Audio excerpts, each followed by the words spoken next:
तहरा से? हाँ एक ठे ना तू चार ठे पूछा। सुना ना जान तरू का सबसे पूछ घली कोई जवाब ना दिल और ऐसा कौन बात है कि केहू जवाब ना देला सब हमके पूछत है तो सब हमके भगा दे।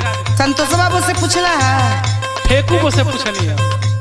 संतोष और सुबह बाबू से उन्हों से पूछले कोई नहीं के जवाब दे। अच्छा अब हमार दिमाग में आइल कि हमार भौजी हो सकेला तब बता दी है। अच्छा तो तुम मतलब ये सोच गईला कि महेश वो तो के बताई है? हाँ अच्छा ठीक बात पूछा। पूछी पूछा पूछा। कहाँ हो खेला स्त्री कच्ची कन बतावा भौजी। कहाँ हो खेला स्त्री कच्ची कन बतावा भौजी। बारू पढ़ल लिखल नीमन बतावा भौजी।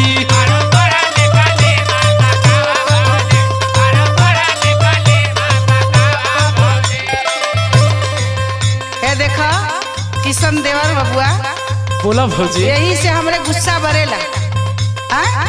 सगरों से पूछ के अइला तो सोचला कि चला महेश वो भौजी बताई हैं। हमके विश्वास आइए पटांग सवाल लोगन से पूछत होबा ओहनी के समझ में ना आवत होई तो ना बतावत होई।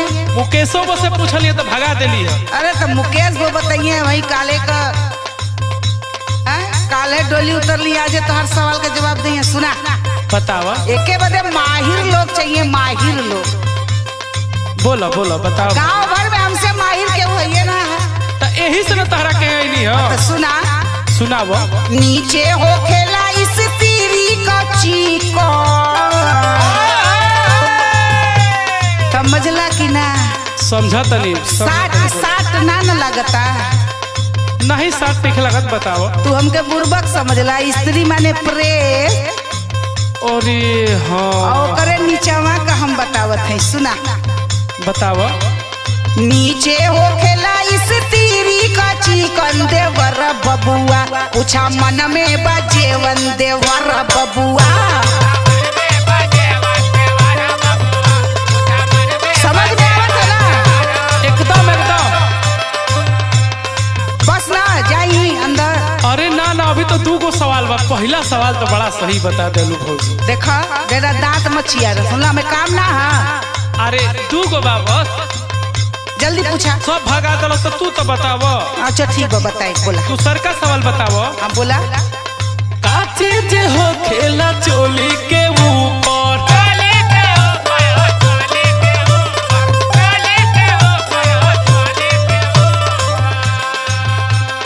हो खेला का चीज साया के भीतर।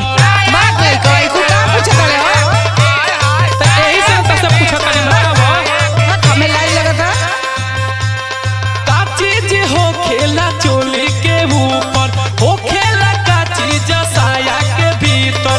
लौकेला का हो भारत के आंगन बतावो भौजी।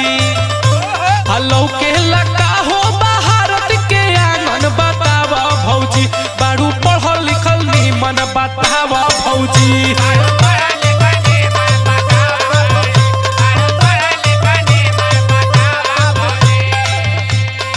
एक किशन बबुआ बोलो भौजी। हमार माई बाबू हई है कुल का सवाल जवाब करे बदे ना पढ़ौले हुआ। सुन ला हमार डिग्री दूसर बा। का डिग्री बता। अब हम तो के का बताई? कौन कौन फालतू फालतू बात पूछत बा? के सिखौला सा तो के? अरे कोई सिखैल ही ना बा। बतावा बतावा। लगा तो तोरे संगे बेहया के संगे महाबेहया बने के होई है ना? ठीक बा बतावा। तो सुना बतावा। हो खेला साड़ी चोली के ऊपर। अरे बाप रे यो सही बताइबू का। और डोरी हो खेले हो साया के भीतर।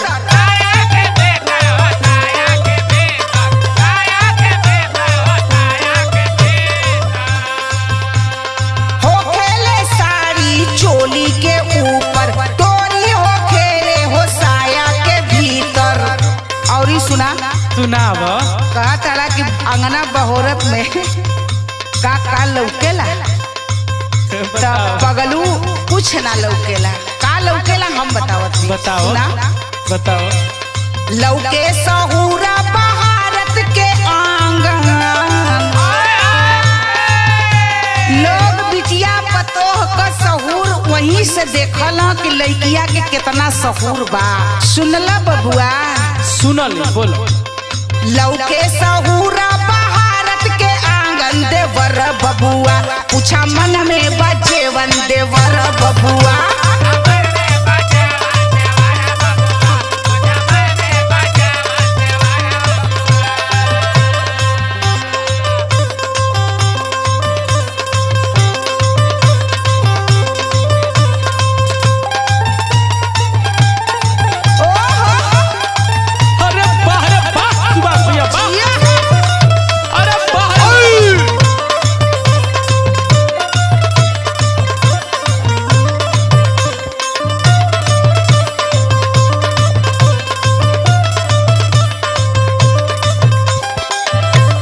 ए भौजी। हाँ हाँ जात है देखा, हमके देखा तू गोबर उठावे के है। जइया ना गोबर उठावे। सुन हमारा दिमाग मत खराब कर। अच्छा एगो लास्ट बता दो।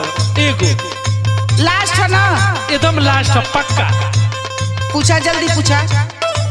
गुस्सियात ना हो। ना हो। ठीक है। तू हमार दुलरुआ देवर हुआ। तो से हम गुस्सियाई बबुआ। ठीक बात सुनो। हाँ बोला बोला। छेदा के वन जैसे टपकेला पानी।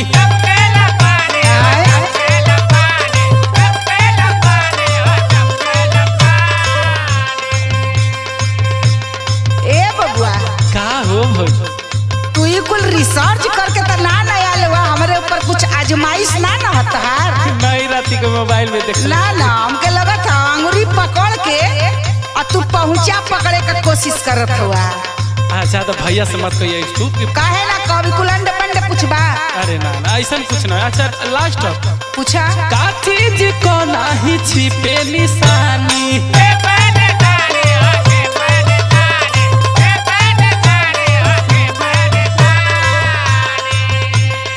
सुना भौजी। बोला हम तोहार सुनत ना एकदम पक गल है। छेदा कौन जैसे टपकेला पानी, का चीज का नहीं छिपे निशानी। छुअते ही का होला बहुचट होइठा।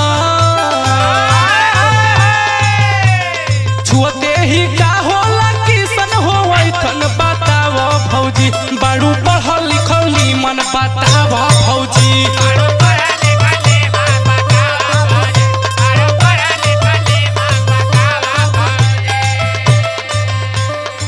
अच्छा तो माने के पड़ी।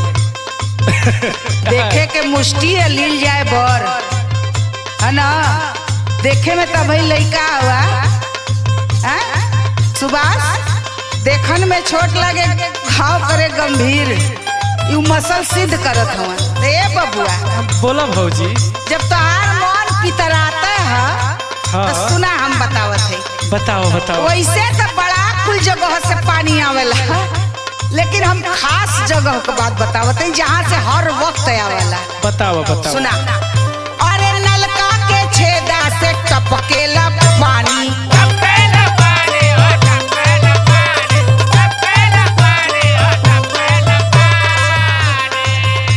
जवानी के छिपेले नाही निशानी।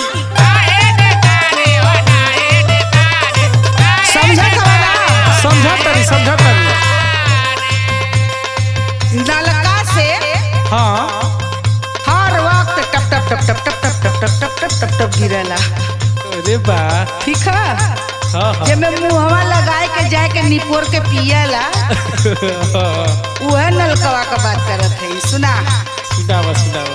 नलका के छेदा से टपकेला पानी। जवानी के छिपेले नाही निशानी। छुअता करंट होला दुनिया में ऐठा। अरे छुअता करंट होला दुनिया में ऐठन देवर बबुआ। पूछा मन में बजेवन देवर बबुआ।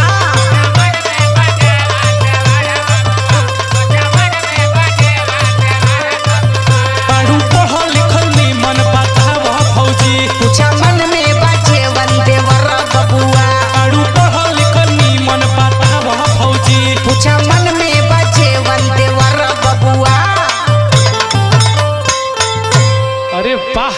रे भौजी अब यहाँ से चल जाना, बता देती पैना उठा ले।